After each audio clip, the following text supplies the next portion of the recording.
Masama ba sa sasakyan na pag-start iaandar agad?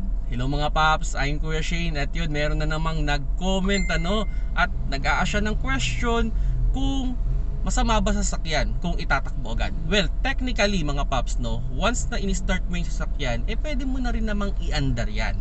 Okay, pero ito yung reminders ko hanggat nakailaw yung blue temperature sign o yung green temperature sign, o kumbaga kung may depende kasi kung di bar ba yan o di meter ba yan hanggat wala pa siya doon sa kanyang operating temperature o hindi pa nawawala yung blue or green na temperature sign, I highly recommend na wag nyo munang aapakan yung gas. Kumbaga hayaan nyo lang siyang mag-roll.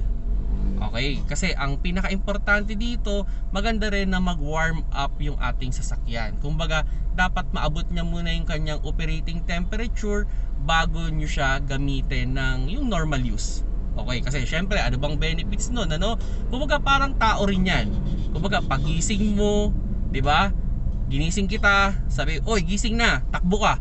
Di ba? Mag-i-struggle ka. It's the same with the car, Kumbaga, hindi siya ideal na pag start mo, andar agad gamit ng normal. Kasi ang mangyayari dyan, pwedeng mataas yung wear and tear ng mga component sa loob ng engine. Kasi hindi pa naman siya fully lubricated, wala pa sa tamang consistency yung oil, wala pa doon sa tamang lapot o labnaw yung oil.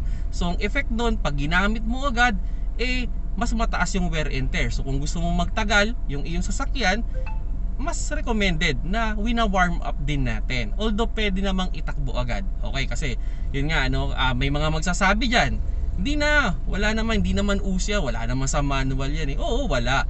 Pero kumbaga as a prevention na lang para hindi ka naman masiraan ng sasakyan, kasi ito mahirap din yan kung mataas yung wear and tear sa loob ng component natin, di pwedeng mas mabilis masira yung makina mo. Ikaw rin, nasa sayo yan kung gusto mo yung ganon. Pero kung gusto mong i-hold for a long period of time yung iyong sasakyan, mas okay talaga na i-warm up din natin. Kumbaga hayaan muna natin siya na kumbaga sa tao, magpungas-pungas muna, 'di ba? Para at least pagtakbo niya maganda yung pagkakaandar niya, So yun mga paps, kung yung tanong is kung okay bang itakbo agad, yes po pwede.